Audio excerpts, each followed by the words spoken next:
23 years ago, a middle-aged man in Tampa vanished after leaving home with a newly acquainted neighbor, disappearing without a trace and leaving his family shattered in prolonged fear and anguish. Authorities quickly suspected this neighbor's involvement, but with no body found and only very few leads to follow, the investigation soon stalled. Nevertheless, throughout those years, cold case investigators never gave up hope, clinging to the slim possibility that one day the truth would emerge from an unexpected place. And then, in what seemed like a chance moment of nature, they uncovered a crucial detail overlooked for more than a decade, a detail powerful enough to reshape the entire case and shock everyone involved in ways no one could have imagined. Before diving deeper into this haunting story, let us know where you're watching from, and if you enjoyed this video, don't forget to hit subscribe. In October 2003, Tampa entered the final days of fall with the characteristically warm, humid afternoons typical of the Hillsborough Bay Area. The neighborhood near Ballast Point still maintained its familiar, peaceful rhythm. In that old but orderly mobile home park, 54-year-old Raymond Hale lived alone and followed a steady routine for many years. He worked part-time at a tool repair shop, spending most of his time tending to a small garden behind the house and taking afternoon walks along the waterfront trail. Gentle and reserved, Raymond had few close relationships, but those living nearby knew him as punctual, reliable, and someone who rarely deviated from his habits. On October 16, everything proceeded as usual. Raymond stopped by the small grocery store near his home, bought a few miscellaneous items, chatted casually with the familiar clerk, and returned to his mobile home. In the late afternoon, he was seen talking in the front yard with Victor Salazar, a man who had moved to the area just a few weeks earlier. Victor often appeared around the neighborhood, occasionally greeting neighbors, and most people saw him as just another ordinary new face, nothing particularly noteworthy. Around 8:15 p.m., a neighbor living across the street happened to see Raymond step out of his house, carefully lock the door, and walk toward an old green SUV parked along the curb. The observer recognized Victor standing next to the vehicle, and moments later Raymond opened the door and got into the passenger seat. The SUV started up and left the neighborhood within seconds, heading toward Bayshore Boulevard before disappearing into the night. That was the last time anyone saw Raymond Hale. The next morning, Raymond did not show up for his scheduled shift at the shop and did not call in sick, something he had never done. Calls from coworkers went straight to voicemail. By afternoon, a familiar friend tried to reach him but received no response. Raymond's house remained locked, the living room light still on, and his personal truck was parked in its usual spot. That evening, Raymond's nephew Miles, in Houston, contacted him because he had not received a reply to an email sent 2 days earlier. Raymond's last email mentioned that his modem was broken and he might be offline for a few days, but the prolonged silence made Miles uneasy. He called multiple times but got no answer.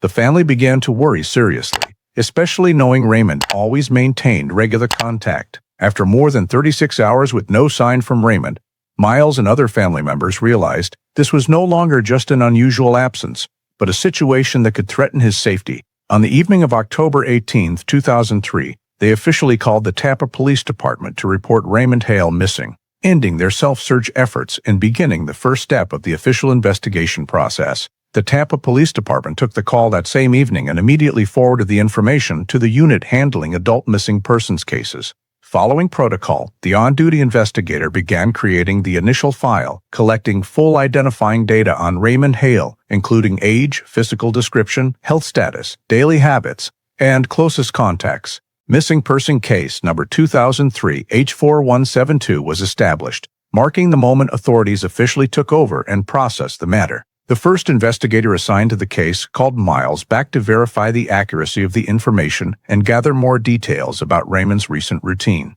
Afterward, patrol units were dispatched to Raymond's home to check the scene and speak with surrounding residents. There, they recorded a key statement from the neighbor across the street. The person confirmed seeing Raymond around 8:15 p.m. the previous evening as he got into an old green SUV driven by another man. When asked about the driver's identity, the neighbor identified him as Victor Salazar, who had moved in a few weeks earlier. Based on that information, police took the next procedural step, approaching and recording an initial statement from Victor. In the brief exchange, Victor said he had only given Raymond a short ride toward Bayshore and claimed they parted ways after a few minutes. This statement was recorded as given without further probing, as at that point police had not identified any signs of criminal activity or violence related to the disappearance. After compiling the main timelines, Tampa PD conducted a preliminary risk assessment of the case. Raymond was an adult with no history of mental illness or risky behavior, but he was now out of contact for an unusual duration. However, there were no signs of violence, no unusual evidence, and no witnesses confirming any altercation or argument at the last sighting. Therefore, the case was temporarily classified as adult missing, no clear evidence of foul play, meaning there was insufficient basis to escalate it to a criminal investigation. The next step for investigators was to gather background information to better understand the victim's lifestyle and patterns. Through conversations with family and coworkers, police confirmed Raymond had a stable work schedule at the tool shop, almost never stayed out overnight, typically returned home before 9 p.m., and had no special travel plans that week. The fact that he vanished without taking his personal vehicle was noteworthy, but not yet enough to change the case classification. Investigators also noted that Raymond rarely socialized with new acquaintances, making his interaction with Victor a point of interest, but still lacking sufficient weight to be considered a clear risk indicator. After compiling all background information, Tampa PD began outlining the initial search perimeter. Locations listed included the neighborhood around Raymond's mobile home, the route leading to Bayshore Boulevard, the area where Victor claimed he dropped him off, and the waterfront zone a few hundred meters from the house. This was a mixed-terrain area with walking paths, parks, parking lots, and shallow marshland edges, suitable for ground searches. To complete the case startup, police updated the last verified timeline, 8:15 p.m. Raymond entered Victor's vehicle. This point became the foundation for building subsequent investigative steps while marking the shift from information intake to active field data collection in the early hours of the disappearance. Right after completing the case intake procedures and background verification, Tampa PD launched the first field step, searching the immediate vicinity of Raymond Hale's home to determine if there were any signs of departure from the area, discarded items, or unusual traces that could help reconstruct his movements. The search team was divided into groups operating in an expanding radius of 1 to 2 miles around the mobile home park, starting from the road leading to Bayshore Boulevard and the smaller connecting paths between the residential area and the waterfront. Ground patrol teams combed each road segment, pedestrian trails, and areas alongside neighboring homes, paying special attention to obscured views or complex terrain. During the search, they checked storm drains, low-lying ground, and dense brush areas that could conceal small objects. Ballast Point Park, a place Raymond frequently walked in the evenings, was given priority due to regular foot traffic. However, search teams found no personal items such as keys, documents, clothing fragments, or any distinctive belongings linked to Raymond. The search perimeter was expanded to waterfront road sections with small parking areas and trails adjacent to the water.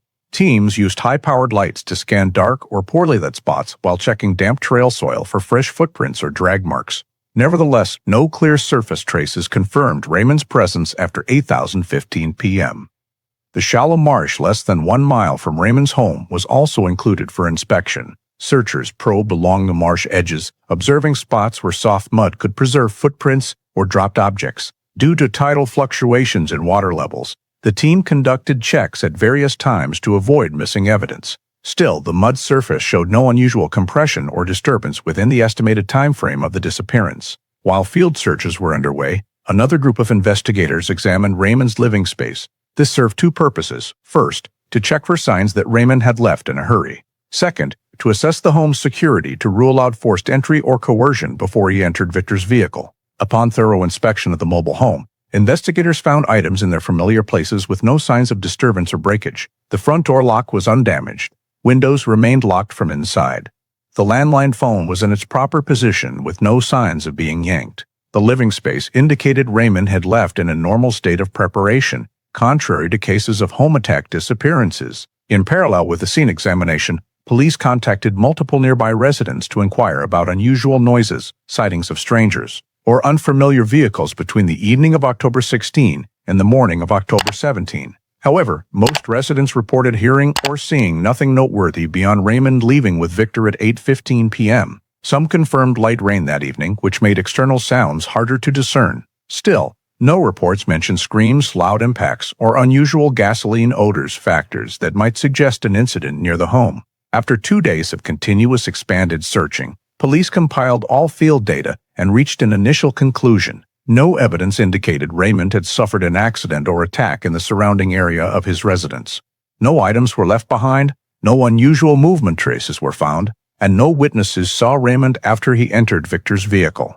This prevented narrowing the investigation in the usual way, and opened the possibility that Raymond had left the area in someone else's vehicle without further contact with the surrounding environment. Conclusion of the initial search phase: no physical indicators of Raymond's current location, and no tangible data to pinpoint his direction of travel after 8:15 p.m. After the near-home search yielded no results, Tampa PD moved to the next step, reconstructing the sequence of events on the evening Raymond disappeared by collecting surveillance camera footage and additional witness statements. In 2003, camera systems in Tampa residential areas were still quite limited, so investigators manually reviewed every potential recording location, including the convenience store camera about 3 blocks from Raymond's home, intersection cameras along Bay Shore Boulevard, and some traffic monitoring points near the Bay Area. Data collection took nearly a full day due to the need to back up footage from old tapes and review segments at slow speed, but the effort yielded some valuable clues. An intersection camera near the turn by Ballast Point Park captured an old green SUV passing through between 8:19 and 18:22 p.m. in the same direction as the route from Raymond's home to Bay Shore. Although video quality was low and lighting poor, making the license plate unreadable, investigators compared the vehicle's make, model, and color to Victor's described vehicle, determining it was highly likely the same one Raymond had entered minutes earlier. The convenience store camera on the eastern side did not capture Raymond, but it recorded a similar colored SUV passing through the frame around 8:27 p.m. The image was blurry with no clear view of occupants and no proof Raymond was still present at that point. This left police unable to confirm whether he had exited the vehicle during the initial travel phase. After reviewing all area cameras, investigators concluded there were no direct frontal images capturing Raymond's face or figure on the night he vanished, except for the moment the neighbor saw him enter Victor's vehicle. From the video data, police returned to Raymond's acquaintances to solidify timelines leading up to 8:15 p.m. Friends and co-workers confirmed that on October 16, Raymond made no mention of plans to leave Tampa, no talk of travel or sudden errands. Those who saw him that day described him as completely normal, showing no stress, anxiety, or haste contrary to cases of deliberate, abrupt departure. This allowed investigators to rule out voluntary disappearance with intent. Based on all collected data, police reconstructed a timeline from 5 p.m. to 11 p.m. to pinpoint when Raymond went missing. 5 p.m. to 7 p.m., Raymond was seen at the tool shop, then walked home. 7 p.m. to 8 p.m., neighbors saw his house lights on. No one entered or left. 8:15 p.m., Raymond entered Victor's vehicle. 8:19 to 8:22 p.m., intersection camera recorded the matching vehicle. 8:27 p.m., similar vehicle appeared on the eastern convenience store camera. After 8:30 p.m., no further images of Raymond or the SUV in the checked area. No phone calls, card transactions, or any contact signals from Raymond appeared after this point. Investigators marked the window from 8:15 to 10:30 p.m. as a complete blackout period. No second witness saw Raymond, no additional video captured the vehicle or unusual activity, and no signals came from the victim.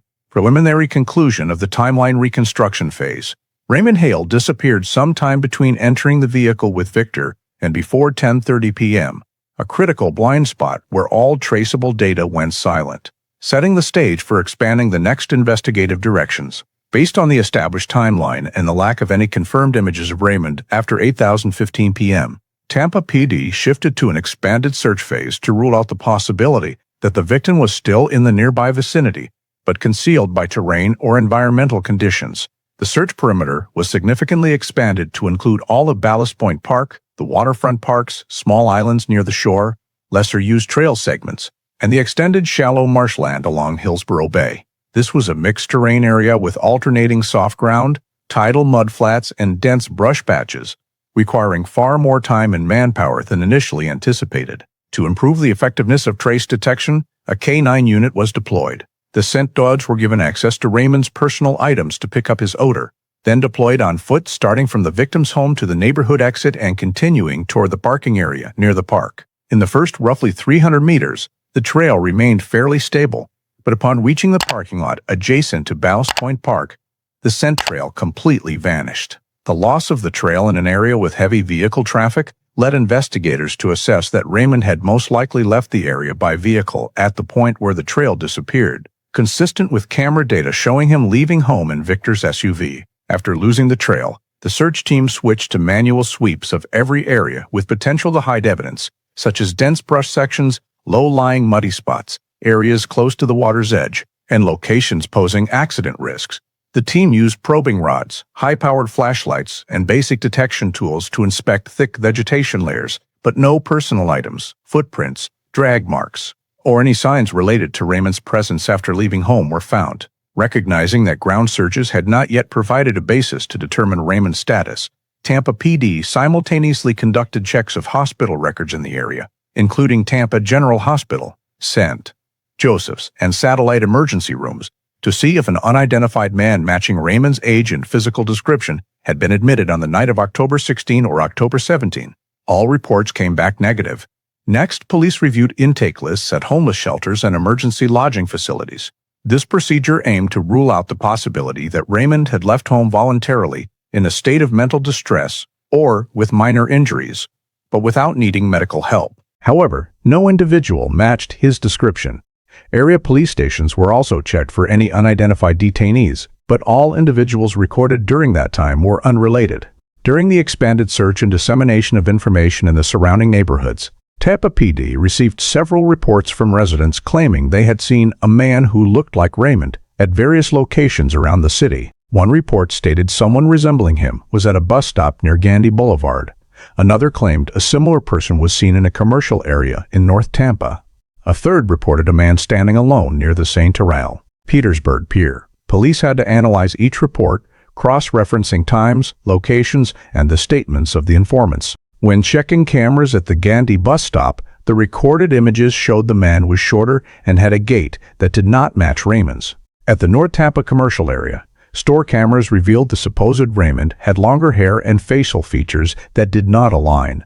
The St. Petersburg report was also ruled out because the witness described the man as having a tattoo on his arm, while Raymond had no such feature. All identification reports were eliminated, showing no evidence that Raymond appeared anywhere in the city after leaving home. After compiling data from ground searches, hospital record reviews, shelter checks, and analysis of false sightings, investigators determined there was no reasonable basis to conclude Raymond had left Tampa or departed his residence voluntarily. His personal vehicle remained parked at home. There were no bus ticket purchases, no rental vehicle records, no evidence of taxi use or calls for transportation. Moreover, traffic cameras on outbound routes from the city also failed to capture any images of him leaving the area. This led police to lean toward the likelihood that Raymond did not voluntarily leave the city limits during the period of his disappearance. By the end of this phase, there were no physical signs, no visual indicators, and no additional witnesses to help determine Raymond's direction of travel after 8:15 p.m. The complete absence of traces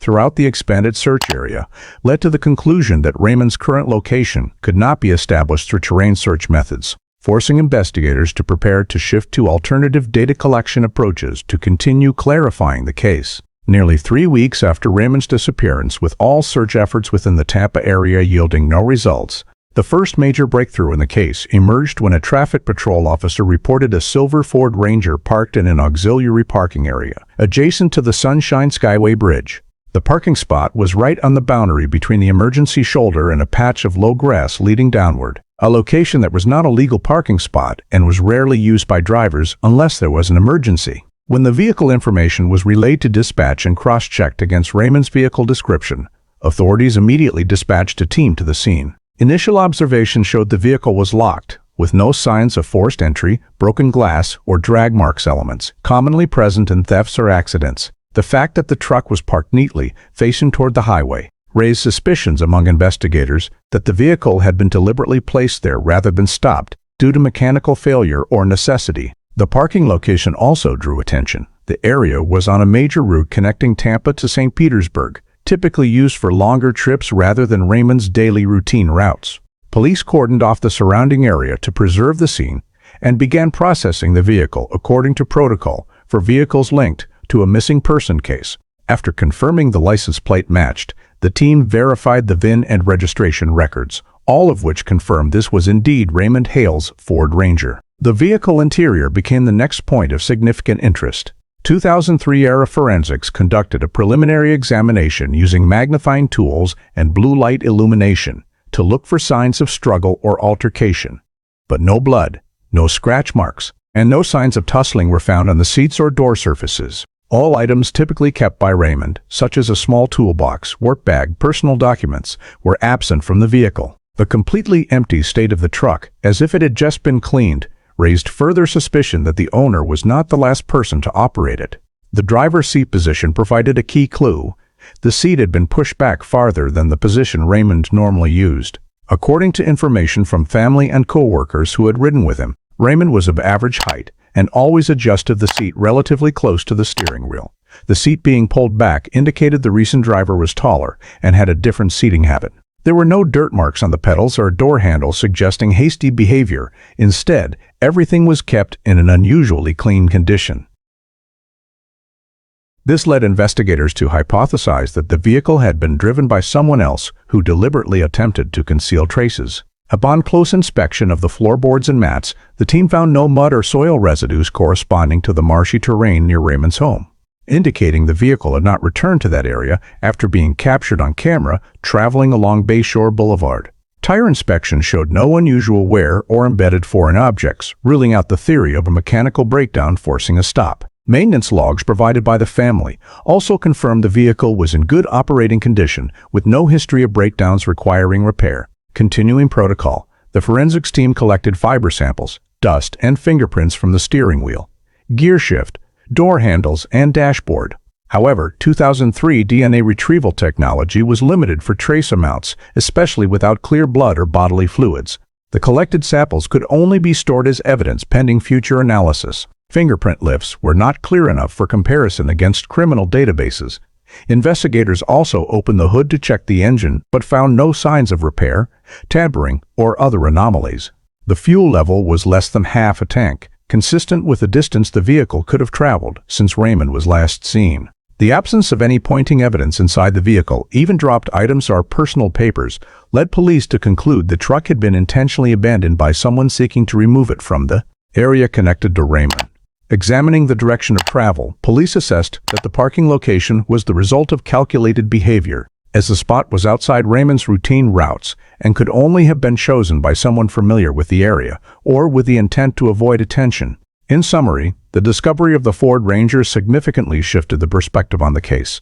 The vehicle showed no signs of accident, no signs of theft, and an interior that was too clean for an ordinary abandonment. All these details made the vehicle a pivotal piece of evidence, strongly suggesting Raymond was not the last person to drive it before it was left near the Sunshine Skyway Bridge. While the examination of the abandoned Ford Ranger provided no direct traces of Raymond, Tampa PD pivoted to another investigative track with the potential to yield clearer progress, examining the victim's financial activity in the days surrounding his disappearance. Family confirmed Raymond rarely carried large amounts of cash and typically withdrew money from the same ATM near his home. Therefore, any transaction after the evening of October 16 would likely indicate unauthorized access to his account.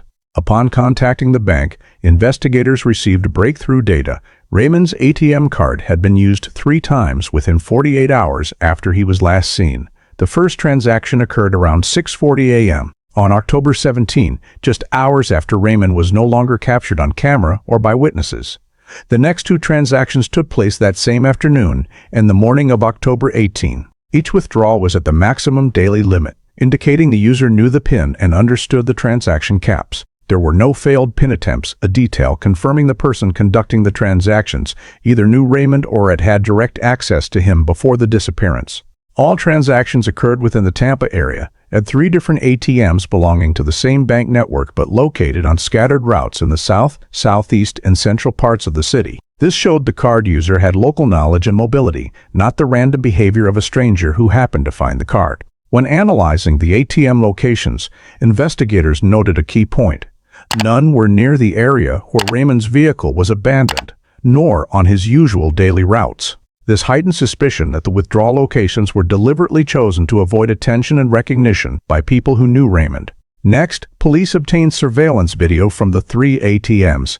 However, 2003 camera technology was limited in resolution, making the face of the person withdrawing money indistinguishable. It could only be determined that it was a man of medium to tall build, wearing a baseball cap and dark clothing. Body movements and posture were not clear enough for comparison to any known individuals. The timing of the withdrawals at the 3 locations occurred quickly, with no suspicious actions visible in the footage. This further reinforced the likelihood that the person withdrawing money was actively concealing their identity and familiar with the ATM areas. Given this situation, investigators analyzed the connection between the ATM transactions and the vehicle's condition. The first transaction took place just hours after Raymond was recorded on street cameras entering Victor's vehicle. Thus, the timing coincidence highlighted the possibility that the person withdrawing money was not Raymond, but someone else intending to use his account immediately after the victim went missing. This significantly increased suspicion that the disappearance was no longer purely a voluntary departure. Police also considered the possibility that Raymond was still alive during the transaction period, but the timeline data from October 17 showed no indication he returned home, went to work, or contacted anyone. Combined with the unusual abandonment of the vehicle, investigators concluded it was highly likely Raymond's account had been accessed by someone else shortly after his disappearance. The presence of the financial element began to give the case a clearer investigative direction. Adult missing persons cases are typically escalated only when signs of physical harm or evidence of asset abuse appear. The use of Raymond's ATM card after his disappearance precisely met this criterion. Moreover, the amounts withdrawn were not large in the context of Raymond's overall finances, but showed regular, purposeful exploitation at the exact daily limit. This pattern is characteristic of impersonation cases aimed at quickly extracting cash before an account is frozen, rather than behavior consistent with the actual cardholder.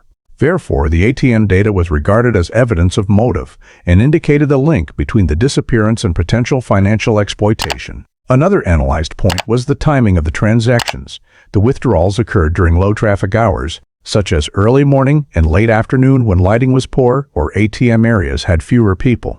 This could have been deliberate to minimize the chance of recognition by acquaintances. Investigators compiled data from all three transactions and noted that the total amount withdrawn did not exceed a few $100s, enough for short-term use, but not for major expenses. This led to two hypotheses. Either the person needed cash briefly, or they were testing the account balance to continue withdrawals in the following days. At this point, police also had to consider other possibilities, such as Raymond voluntarily giving the ATM card to someone or authorizing withdrawals on his behalf. However, families stated that Raymond was very private about finances, rarely disclosing details or asking anyone to withdraw money for him. He had not even shared his PIN with relatives. This made the impersonation suspicion increasingly clear. Combining the ATM data, the abandoned vehicle location, and Raymond's complete loss of contact, investigators reached the phase conclusion. The financial element was not merely an anomaly, but a clear indicator of deliberate behavior, potentially tied to a motive of exploiting assets after the victim's disappearance. The fact that the ATM card was used 3 times in the 2 days after Raymond was last seen became the most significant lead to date, laying the foundation for expanding the investigation to individuals who had opportunity to access his card and PIN in the time closely surrounding the disappearance. The fact that Raymond's ATM card was used multiple times within 2 days after his disappearance forced Tampa PD to re-examine everyone who had direct contact with him before 8:15 p.m., with Victor Salazar becoming the first person requiring a follow-up interview. Victor was invited to the police station for additional questioning, citing new financial details related to the disappearance. This time, instead of the relaxed and cooperative demeanor he showed during the initial interview, Victor appeared more guarded and cautious in his responses. When investigators asked him to recount exactly what happened on the evening of October 16, Victor provided a different version from his original statement. Instead of simply dropping Raymond off near Bayshore, he now said they had driven through another stretch of road, but because he couldn't clearly recall the timing, he couldn't confirm specific points. This change was immediately noted as a significant inconsistency, since intersection cameras in the area only captured Victor's vehicle traveling in a single direction with no sign of returning. When asked about the reason for altering his account, Victor responded evasively, saying he might have misremembered or didn't want to cause more trouble. This increased suspicion that he was deliberately avoiding providing accurate information. Investigators then shifted to questions about the relationship between Victor and Raymond, seeking to determine whether there had been any prior conflict. Victor insisted they were only casually acquainted neighbors and had never argued. However, during the expanded search and collection of information from residents, several people living near the mobile home park provided conflicting supplemental statements. They had heard arguing between Raymond and a man in the days leading up to the disappearance. No one clearly saw who the other person was, but the voice was described as harsh, deep, slightly growling, a detail that partially matched Victor's voice during the interview. Still, no witness directly identified the man. Investigators confronted Victor with this information, but he continued to deny any conflict with the victim. Victor's shift in his account, from just giving him a short ride to driving around somewhere but not remembering clearly, suggested he might be concealing the actual route taken on the night of the incident. Nevertheless, per investigative procedure, inconsistent statements alone were not sufficient to constitute evidence of a crime, especially without a body, without physical evidence in the vehicle, and without cameras capturing anyone else's clothing or figure beyond the shadow of the SUV. The ATM data, while significant, did not identify who made the withdrawals. Therefore, it could not be used directly to charge Victor at this stage. Investigators continued questioning Victor about whether he knew Raymond's ATM PIN. Victor flatly denied it and said they had never discussed money. This answer could not be immediately verified, but it was recorded as a point of contrast with the reality that the card user clearly knew the PIN. The appearance of ATM transactions right after the disappearance made Victor the only person with a clear potential motive among those who had contact with Raymond near the last sighting. Police considered whether Victor had deliberately left the area in the following days, but his employment records and transactions showed no unusual changes, making direct motive tracing difficult. When investigators tried to extend the interview by asking about Victor's whereabouts on the morning of October 17, the time of the first ATM transaction, Victor said he was at home fixing things and had no witnesses. This assertion made the accumulating inconsistencies even more noteworthy, as another critical time window lacked corroborating witnesses. Still, police had no location data or any traces proving Victor was actually at the ATM or at the location where the vehicle was found.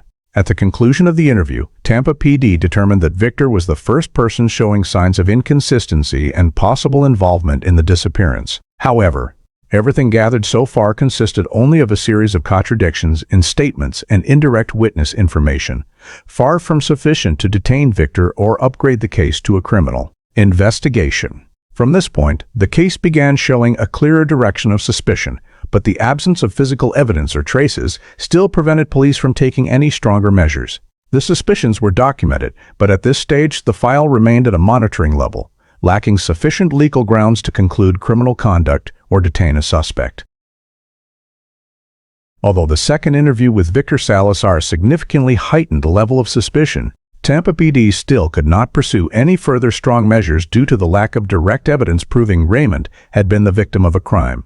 Up to that point, all efforts to locate the victim had yielded no tangible traces, no body, no personal items found at open scenes, and no witnesses seeing Raymond after 8:15 p.m. The abandoned Ford Ranger at Sunshine Skyway Bridge carried no signs of violence.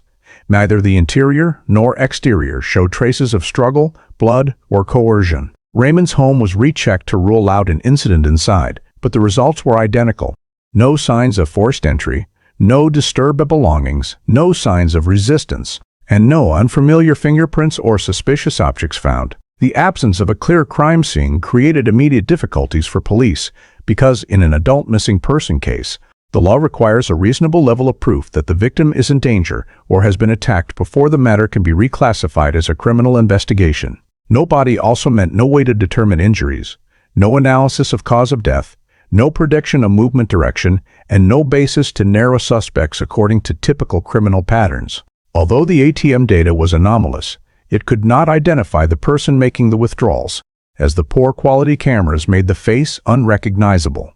And the transactions occurred at 3 different locations, indicating calculated behavior to avoid detection. From a legal perspective, police could not rely on someone else using the ATM card to assign criminal responsibility, because in some cases, a missing person might voluntarily give the PIN to an acquaintance or ask them to withdraw money, though the family assessed this possibility as near zero.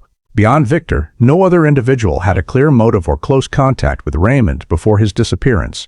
Victor's inconsistencies in statements were suspicious elements, but they only supported a hypothesis rather than serving as direct evidence. Therefore, investigators could not use the changed statements as grounds for arrest or to obtain deeper search warrants. This situation placed the investigative team in a stalemate. Suspicious financial activity, the victim's sudden disappearance, the abnormal state of the abandoned vehicle, all suggestive but not strong enough to constitute a criminal indicator under Florida state law. To reclassify the case as criminal, police needed at least one of three elements: traces of violence, witness statements confirming an assault, or direct physical evidence pointing to third-party intervention. None of those three conditions was present. In the following days, police continued receiving reports from citizens claiming they had seen a man resembling Raymond in various other areas of the city. But upon verification, all turned out to be misidentifications. Some people even claimed to have seen someone similar at bus stops or shopping centers, forcing police to expend resources confirming each case, but the results remained entirely negative. These reports not only failed to narrow the search area, but also made the investigative direction more confusing. Time passed without new leads. Raymond's phone, credit cards, and bank accounts showed no further activity beyond the initial 3 ATM transactions. No new witnesses, no additional camera data, no reports of sightings of the victim, and no physical discoveries around Sunshine Skyway Bridge where the vehicle was abandoned. Volunteer search groups also gradually scaled back operations, as the likelihood of finding the victim in the area grew increasingly low. When all leads reached dead ends, Tampa PD was forced to reassess the file according to professional standards. Raymond Hale's disappearance completely lacked elements constituting criminal conduct under the law, lacked a crime scene, lacked a body, and lacked physical evidence directly tied to a specific criminal act. Investigators noted that although there were many unusual factors, especially the ATM transactions and Victor's contradictory behavior, these elements carried only evidentiary value as suspicion and could not meet the probable cause standard to expand into a criminal investigation. With no viable direction to pursue further and no new evidence emerging, the case was temporarily suspended. The matter entered a stalled phase, where every hypothesis existed but none was strong enough to become the official investigative focus, causing efforts to find Raymond to virtually come to a complete halt. After nearly 2 years of investigation with no significant progress, Raymond Hale's disappearance officially entered a state of complete stagnation. No body, no crime scene, no direct physical evidence, no witnesses seeing Raymond after 8:15 p.m., and all ATM withdrawal data unable to identify the user led Tampa PD to have no basis for maintaining active investigation. The unit handling the case conducted a final comprehensive file review per standard procedure, ensuring no potential lead was overlooked. When it was concluded that all investigative avenues had been pursued without results, the file was presented to management for status reevaluation. An internal meeting determined that the case no longer met the criteria for continued active investigation, as there was no probable cause indicating a crime had occurred.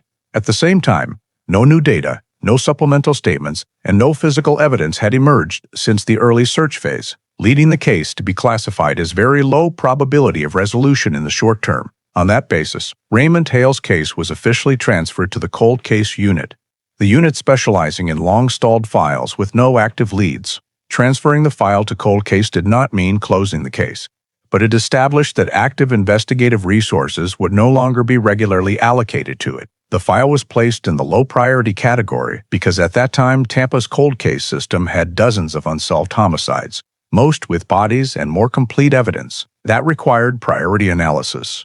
A disappearance without a scene, without a victim, and without clear criminal evidence like Raymond's could not compete in priority with files having stronger legal foundations.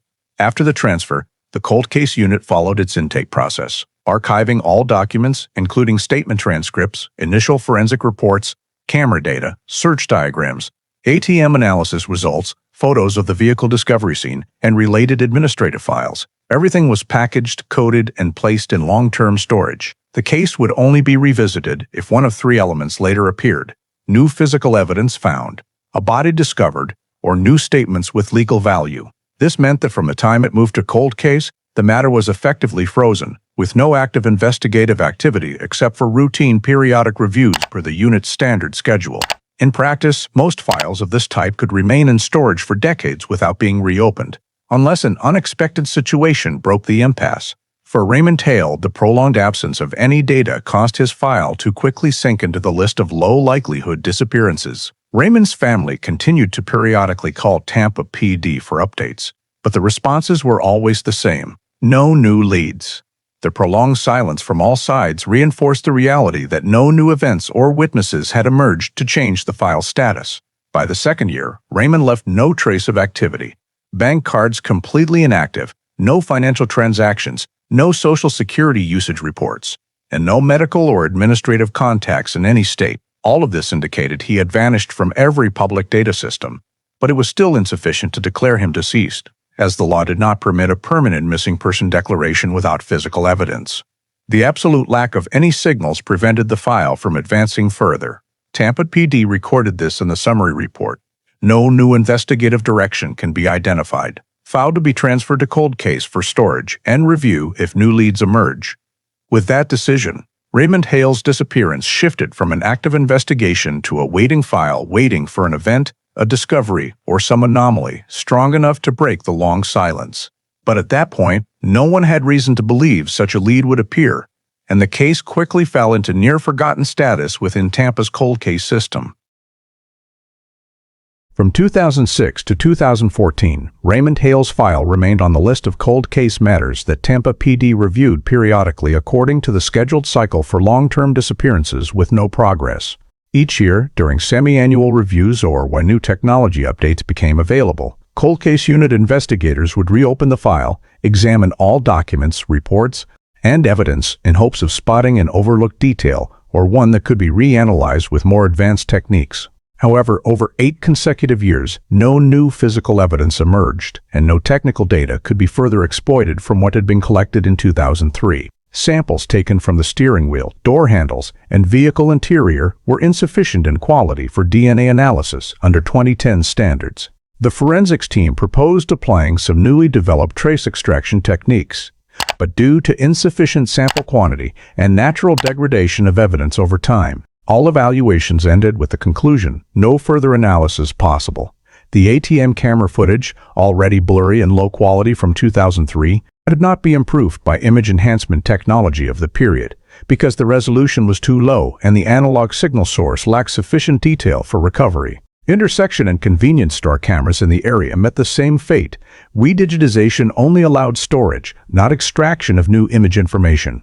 In the demographic tracing area, police continued cross-referencing Raymond's records against state and federal databases, including driver's license registrations, credit card usage, Social Security records, medical files, and unidentified death reports. No matches were found. The complete absence of data made the hypothesis that Raymond was still alive increasingly faint, but it was also insufficient to declare him dead. During this period, Tampa PD received a total of 7 reports from citizens claiming they had seen a man resembling Raymond in various areas such as St. Petersburg, Clearwater, and even Orlando. However, each time a report was received, the cold case unit conducted verification by checking cameras and contacting witnesses, and every time the conclusion was misidentification. Some descriptions involved people who slightly resembled Raymond but differed significantly in age, build, or clothing style. None of the reports had sufficient reliability to be entered into the file as a valuable lead. At certain points, young investigators newly assigned to the unit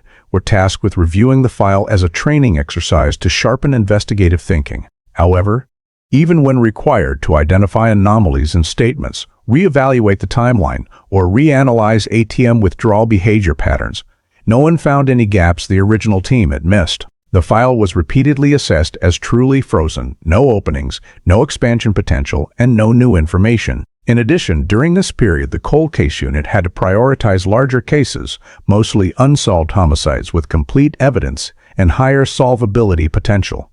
This gradually pushed Raymond Hale's case to the lowest priority level, reviewed only when periodic cycles required it. One major obstacle for the file was the nature of the case. A disappearance that left no traces, no crime scene, no prior threats, and no clear signs of crime. Cases like this rarely saw breakthroughs unless an unforeseen situation arose, such as finding a body or evidence elsewhere. In the context of no physical discoveries over 8 consecutive years, no events pushed the file forward. By the end of 2014, the cold case unit compiled its final periodic evaluation report. Raymond Hale's case had no additional data emerge, no new indicators, and no legal or operational basis to reopen the investigation.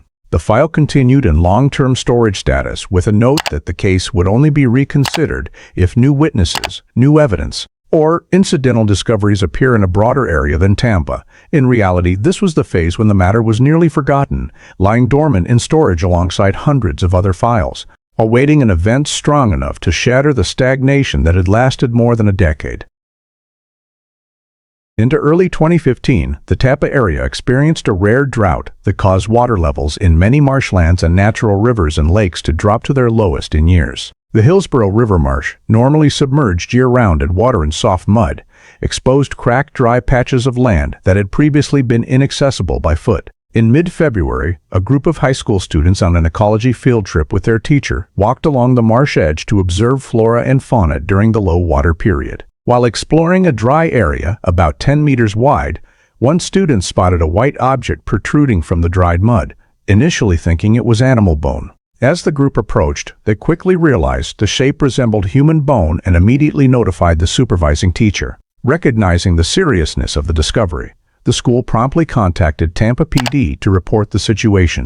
Police cordoned off the area that same day, establishing a protective perimeter around the find site. The forensics team and crime scene technicians were dispatched to collect the bones and related evidence. As they excavated and expanded the area around the initial location, they discovered additional scattered bone fragments within an approximately 3 square meter radius, including leg bones, rib bones, and part of a skull. In addition, in the dried mud layer, a few dozen centimeters from the bone site, forensics noted the presence of a segment of black plastic-coated electrical wire that had slightly deteriorated, along with a few remaining scraps of fabric, highly likely once part of clothing or binding material. Soil samples from different mud layers were also collected to analyze decomposition timing and determine whether the bones had been naturally disturbed or placed there previously. The bone fragments were carefully gathered, placed in specialized evidence bags, and transported directly to the Hillsborough County Medical Examiner's Office for analysis and identification. Since Raymond Hale's 2003 disappearance had never shown signs of resolution and he remained on the long-term missing persons list,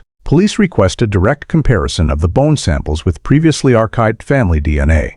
After several days of testing, the forensics lab confirmed that the DNA from the bone marrow fully matched the family-provided DNA sample, officially identifying the recovered skeleton as that of Raymond Hale. This was the first time since 2003 that Tampa PD had physical evidence indicating Raymond's biological status. From this point, the disappearance case took on an entirely different nature.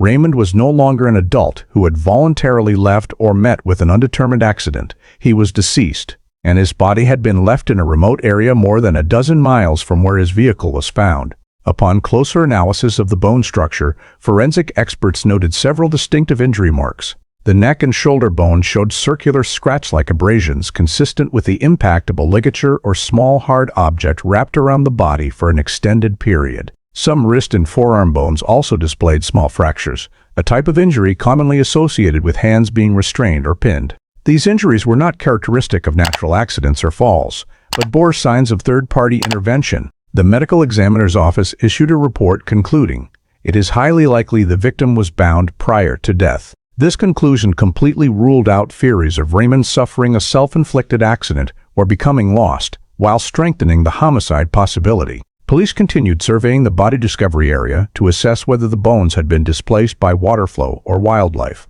Based on the level of decomposition and bone fragment positions, forensic experts determined the bones had remained largely intact for many years before being affected by the environment during the drought, meaning the body had lain in that location for a very long time, possibly dating close to the day Raymond disappeared. The electrical wire segment recovered at the scene was separately packaged and marked as key evidence due to its potential direct connection to the method used to restrain the victim. Police also collected multi-layer soil samples to determine when decomposition began, while searching for metal traces, fabric fibers, or related items, but nothing additional was found. The discovery of the body not only held identification value but carried decisive legal significance. Raymond Hale's file was immediately reclassified from missing person to homicide investigation. This change allowed police to pursue deeper investigative measures that previously lacked legal grounds. At the same time, it represented a breakthrough that completely shattered the more than a decade freeze. The case was reactivated and officially converted into a homicide investigation, setting the stage to re-examine all evidence, statements, and archived data from 2003 in light of this new discovery. The discovery of Raymond Hale's body and confirmation that this was a homicide prompted Tampa PD to immediately reactivate the entire file. transferring the case to the Homicide Investigation Team within the Cold Case Unit, while launching a re-examination of all evidence collected since 2003 under the lens of more advanced 2015 forensic technology. One of the first steps was to re-inspect Raymond's Ford Ranger, which had been held in evidence storage for over a decade. Upon breaking the seals, the forensics team recollected samples from the steering wheel, gear shift, door handles, and dashboard, this time using far more advanced trace DNA extraction techniques than those available in 2003. The results were groundbreaking. The DNA samples not only belonged to Raymond, but also clearly included a second genetic profile that matched Victor Salazar, the individual interviewed in 2003, but not then identifiable as a suspect. The presence of Victor's DNA on the steering wheel and door handles confirmed that he had operated Raymond's vehicle at a time close to the disappearance, creating a much stronger legal foundation than the initial suspicions. In parallel, the digital forensics team re-examined the 2003 ATM videos using modern image enhancement algorithms. Although the original video quality was low and images blurry, improved contrast and body motion analysis allowed identification of certain gait characteristics of the man conducting the transactions. The results did not reveal the face, but identified several morphological features: relative height, shoulder width, and weight distribution when walking. When compared to Victor's anthropometric records, these showed a high degree of compatibility. Notably, the slight rightward lean when standing at the ATM, a detail captured in the video, matched Victor's natural standing posture documented in old interview records. Although not absolute proof, the body posture analysis added another layer of data, reinforcing the hypothesis that Victor was likely the person who used Raymond's ATM card. Beyond video analysis, the investigation team also revisited 2003 cell tower location data. Although the system at that time was rudimentary and less precise than 2015 standards, archived carrier records still contain sufficient data to identify the coverage zones that Victor's and Raymond's phones connected to on the night of the incident. The review showed that Victor's phone had connected to a tower near the location of the first ATM transaction at the exact time on October 17. Furthermore, Victor's phone signals were recorded moving through towers corresponding to the routes leading to the other two ATMs. Although Raymond had not carried his phone at the time of disappearance and thus could not be located, Victor's phone appearing in the coverage areas during the ATM transaction windows made the suspicion against him clearer than ever. When cross-referencing the DNA found in the vehicle, the body posture analysis from the ATM video,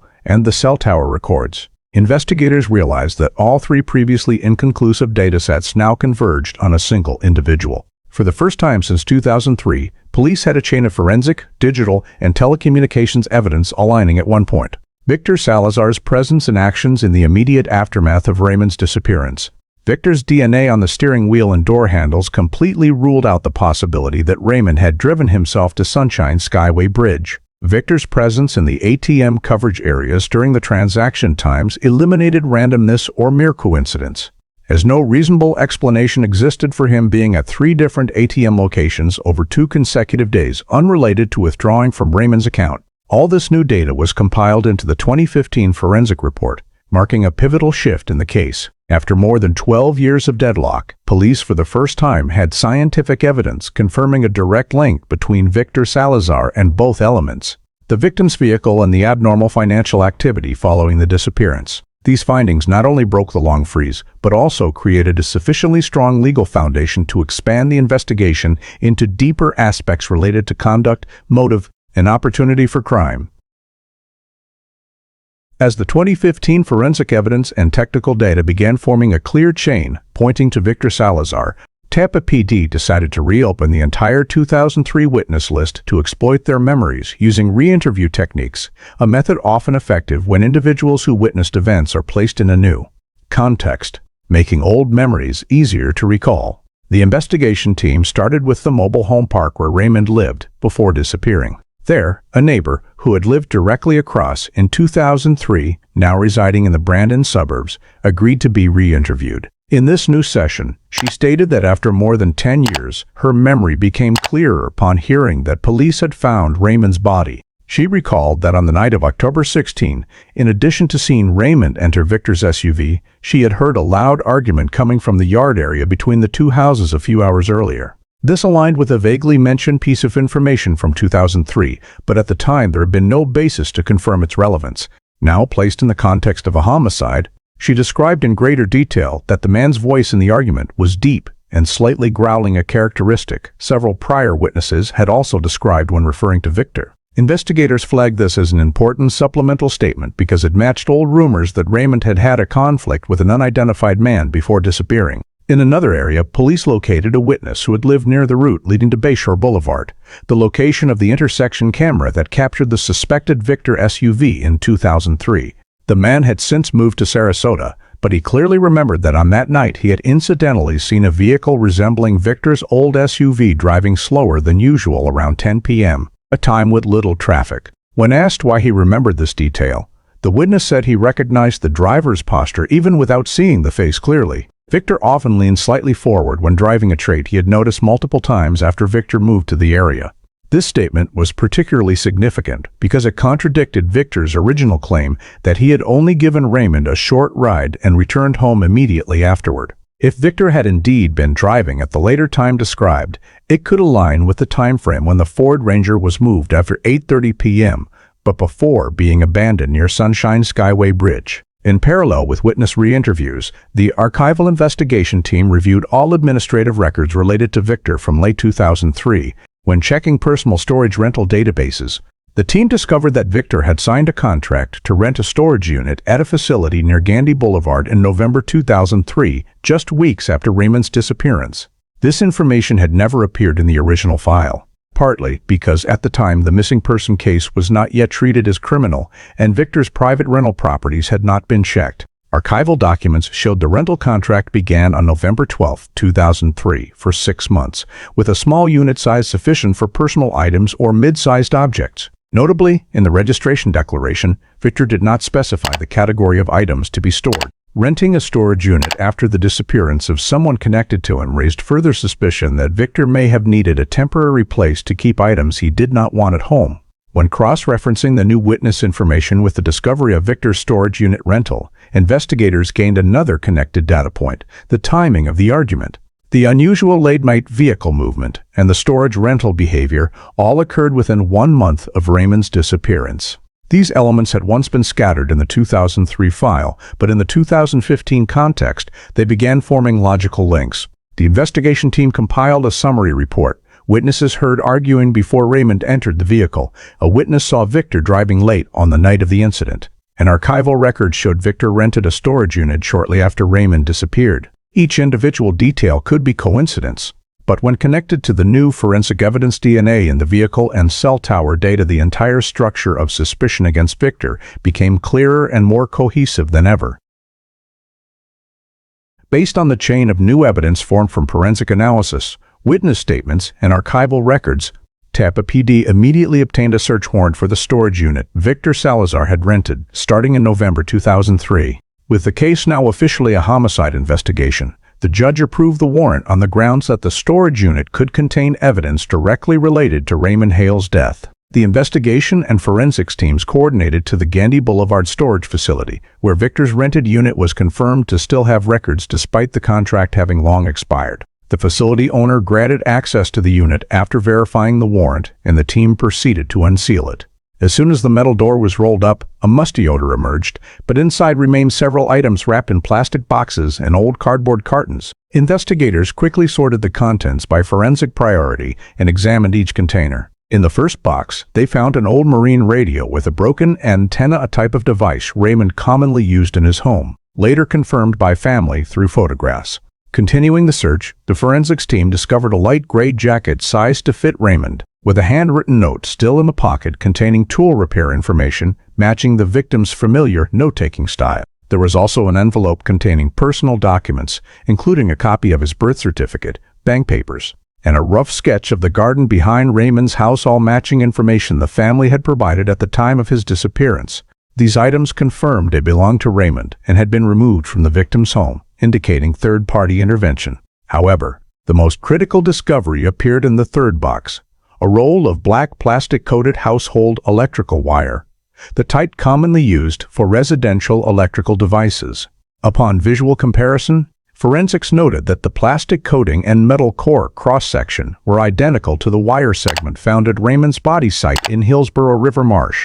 The roll in the storage unit clearly showed cut marks, with slightly scorched edges similar to the segment recovered near the skeleton. The crime scene technicians measured the core size, analyzed the material structure, and determined that both wire segments, the one in the storage unit and the one at the body site, belonged to the same product type, same material vintage, and were highly likely from the same roll.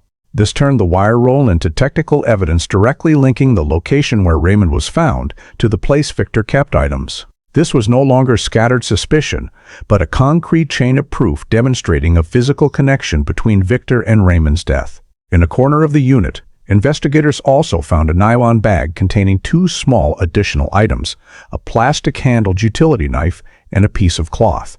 Although their roles in the case were not yet determined, both were seized for fingerprint and DNA testing. All items in the unit were inventoried, sealed, and transferred to the lab for in-depth analysis. The preliminary report concluded that the storage unit served as a place where Victor kept Raymond's belongings shortly after the victim's disappearance, and particularly, the matching of the electrical wire with the body site became the pivotal point. In the reinvestigation file, police noted, evidence recovered from the storage unit proves direct contact between Victor Salazar and Raymond Hale's property after the disappearance, while also showing that the binding tool found at the body scene originated from an item consistent with Victor's possession.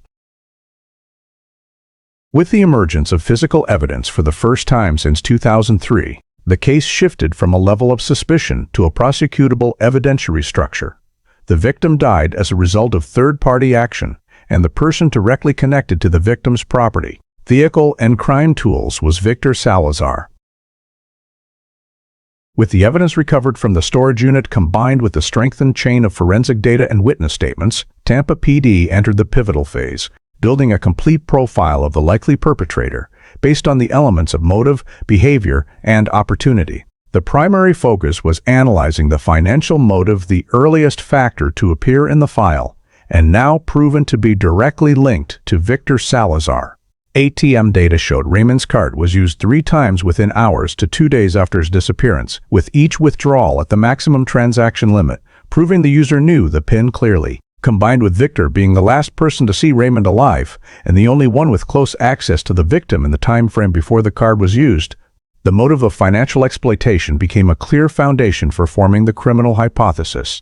When analyzing Victor's behavior along the reconstructed timeline, investigators noted that the last person to see Raymond alive was Victor himself. His changed statements during the 2003 interviews, first claiming he only gave Raymond a short ride, then later saying they drove around various places but couldn't remember, clearly showed signs of evasion and deliberate obfuscation of the journey. The new 2015 timeline based on cell tower records showed Victor's phone present near the ATM locations exactly during the transaction times, completely refuting his claim of being at home. This reinforced the assessment that Victor not only had opportunity to access Raymond, but directly participated in using the victim's assets immediately after the disappearance. The behavior element was further strengthened by the chain of physical evidence. Victor's DNA on the steering wheel and door handles of Raymond's vehicle was evidence that could not be explained by coincidence. The vehicle abandoned at Sunshine Skyway Bridge in an unusually clean state indicated an effort to erase traces. The storage unit rented immediately after Raymond's disappearance contained the victim's property, and especially the roll of electrical wire matching the type found at the body site.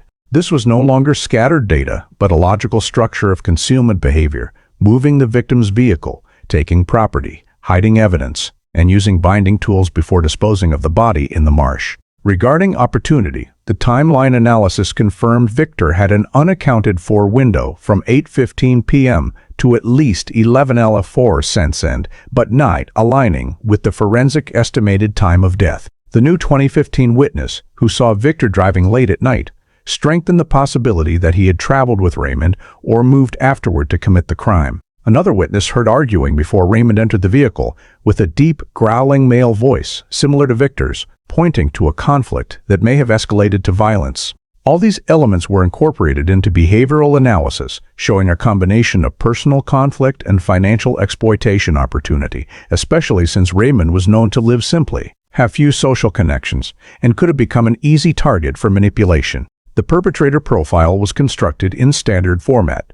Victor had motive, had behavior, had opportunity. Legally, the investigation team had to establish probable cause, reasonable grounds to believe an individual was directly involved in the crime. When compiled, the chain of evidence aligned across three layers: forensic, behavioral, and witness. Forensic: Victor's DNA in the vehicle, matching wire type, ATM video showing compatible body posture, cell tower confirming location. Behavioral: change statements, ATM card use, unusual nighttime vehicle movement, renting a storage unit to hide victim's property.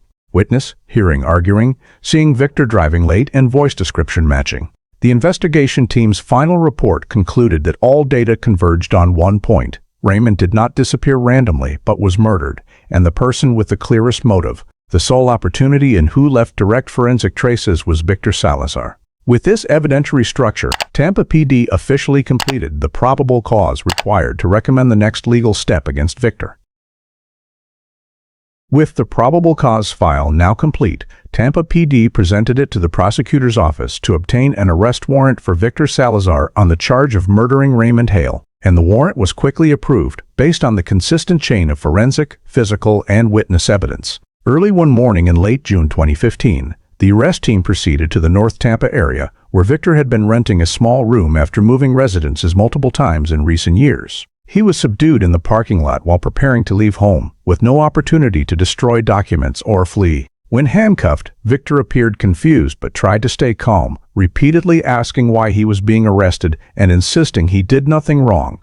After being read his Miranda rights, authorities executed the search warrant issued alongside the arrest warrant. In the small room, police found several indirect pieces of evidence, further reinforcing Victor's connection to Raymond's property and concealment behavior. A plastic box containing radio accessories similar to those found in the storage unit, a men's jacket sized to match Raymond but not belonging to Victor, and a notebook with Raymond's bank account number scribbled on the page margin. Additionally, in a dresser drawer was a partially cut segment of electrical wire of the same type as that at the scene and in the prior storage unit, though smaller and stripped of its sheath. Several receipts for supplies were also discovered, showing Victor had purchased basic tools such as a knife, duct tape, and gloves in late October 2003, matching the time frame immediately after Raymond's disappearance. While these items were not as decisive as the wire roll in the storage unit, they formed an important supporting chain proving Victor's prolonged contact with items linked to the victim and with tools potentially used during the crime.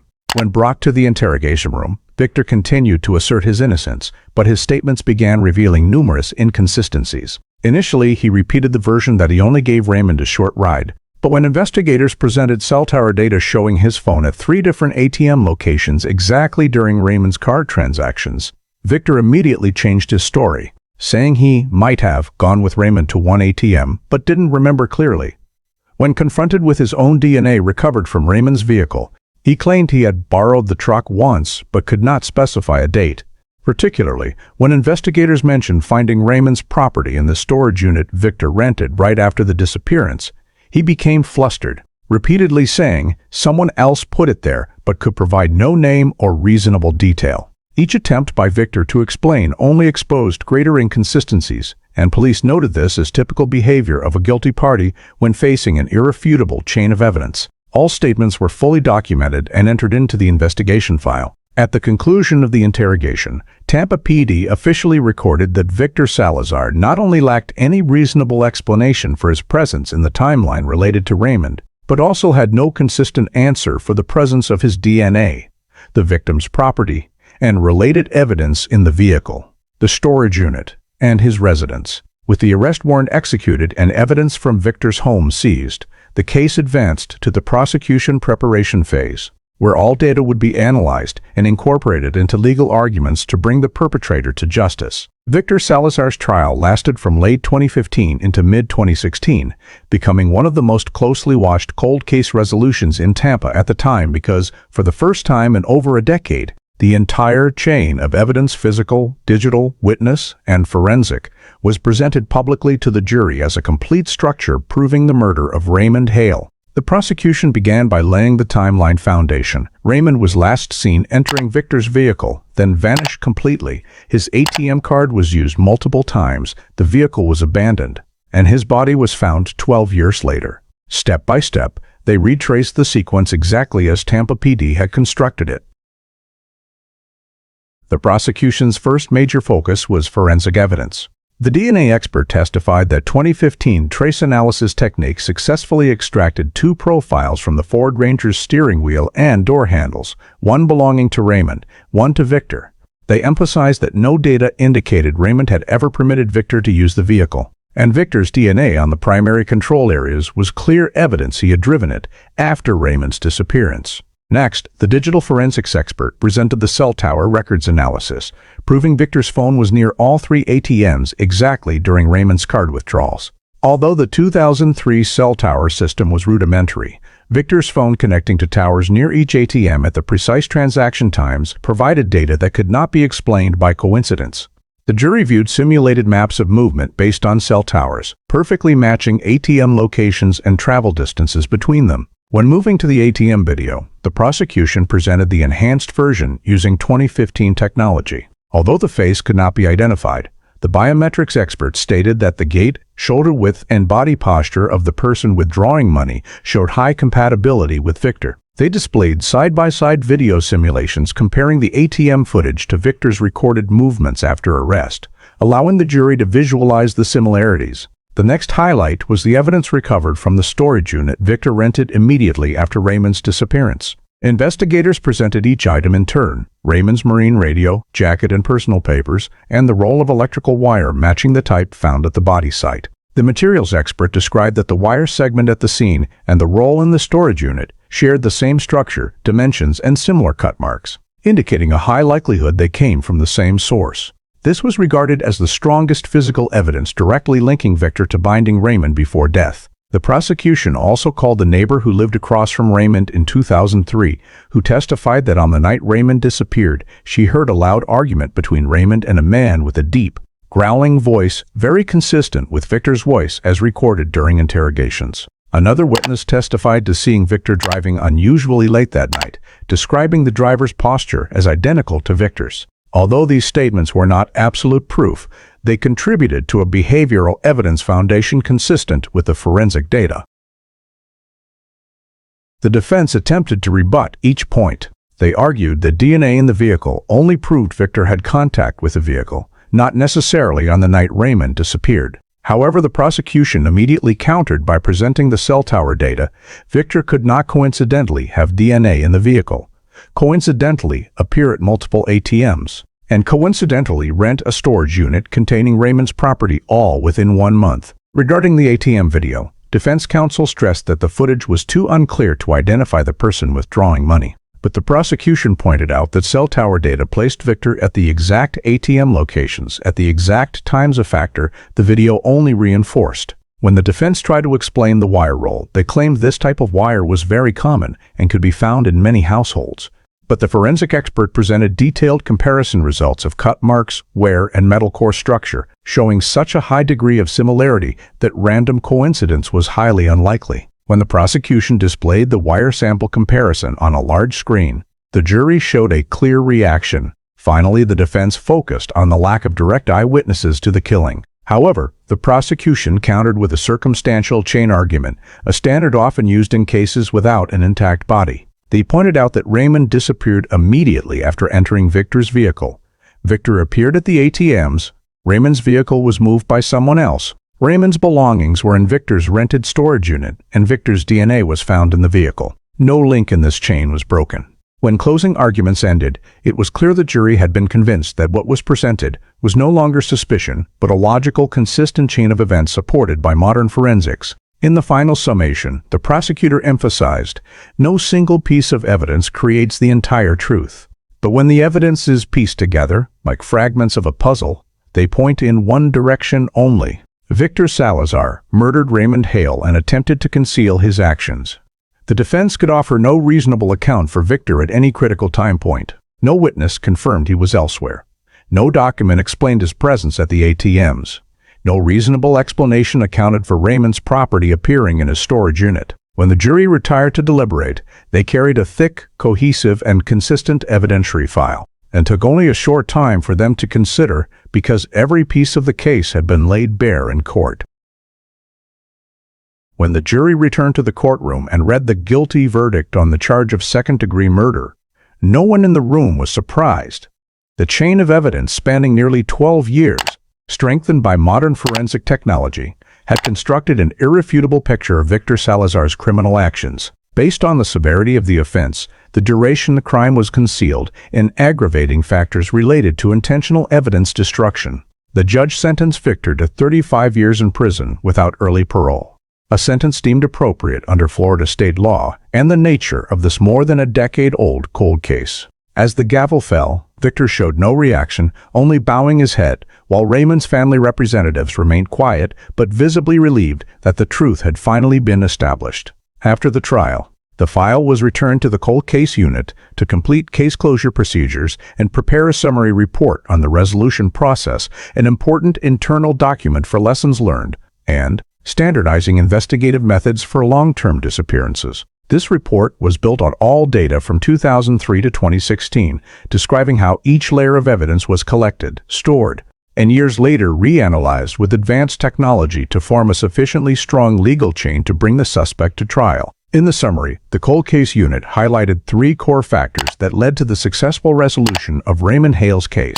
First was the advancement of trace DNA techniques, allowing extraction and analysis of extremely small DNA samples left on the steering wheel and door handles, something 2003 technology could not achieve. Victor's DNA in Raymond's vehicle became the legal anchor that opened the entire new investigative direction. Second was progress in digital image processing, which enhanced the originally blurry, low-resolution ATM video, enabling identification of gait and movement similarities to the suspect, reinforcing the argument that Victor was the person who withdrew money using Raymond's card. Third was the value of long-term evidence preservation, the radio, jacket, personal papers, and especially the role of electrical wire in the storage unit, the pivotal element directly connecting the body discovery site to where Victor kept items. The cold case unit emphasized that if these items had not been properly sealed and preserved under 2003 protocols, 2015 forensic technology would not have been able to support case resolution. The summary report also noted the importance of re-interviewing witnesses after many years, when memories were triggered by new contexts, and allowed addition of behavioral details consistent with forensic data. They analyzed that each witness provided only a small piece, but when combined with DNA, ATM video, and cell tower records, the entire evidentiary structure became airtight. Additionally, the report stressed the importance of re-reviewing old administrative data, such as the storage unit rental contract, which had not been prioritized in 2003 because the case was not yet classified as criminal. This document, re-examined in light of new evidence, became a key link in proving Victor's evidence concealment behavior. Once all procedural steps were completed, Raymond Hale's file was officially closed, marking the end of a 12-year case from disappearance to conviction. The cold case file code was changed to resolved status, and the summary report was incorporated into the internal training system as a classic example of how forensic advancements can revive cases once thought impossible. Though Raymond was gone, justice was finally served, and his case became proof of the importance of evidence preservation, persistent investigation, and never abandoning hope in files seemingly buried by time. The Raymond Hale case, spanning from 2003 until its resolution in 2015, reflects an important reality in modern American life. The combination of technology, investigative persistence, and community responsibility can completely change the outcome of a seemingly hopeless disappearance. The details in this story offer many practical lessons. First, the fact that Raymond's ATM card was used immediately after his disappearance highlights an early warning sign of financial impersonation behavior, something U.S. residents today must pay special attention to. Financial fraud cases often begin with small, seemingly harmless transactions. Therefore, regularly monitoring accounts, setting transaction alerts, and safeguarding PINs cannot be taken lightly. Second, the trace DNA on the steering wheel and door handles technology, unavailable for analysis in 2003, became the key to cracking the case in 2015, showing the importance of evidence preservation and faith in scientific progress. In today's life, this reminds us that what lacks an answer today may be resolved by tomorrow's technology. Communities need to persistently report information, preserve data, and cooperate with authorities because every small detail can become a crucial clue. Third, the witnesses, whether remembering only arguing voices or a man driving late, helped complete the picture of truth. This reflects the culture of civic responsibility, highly valued in the United States. Speak up when witnessing something unusual, no matter how minor. Finally, the story underscores that violent and concealing behavior like Victor renting a storage unit to hide property and crime tools always leaves traces. In real life, this reminds us of the value of transparency, integrity, and respect for the rule of law. Justice may arrive late, but as the Raymond Hale case shows, it does not lose track when the community, technology, and law enforcement persistently pursue the truth together. Thank you for following this haunting, yet profoundly meaningful story of the journey to restore justice for Raymond Hale. Please subscribe to the channel so you don't miss other cases solved through persistence and technological progress like this one. See you in the next video where we continue exploring mysteries that seemed buried by time.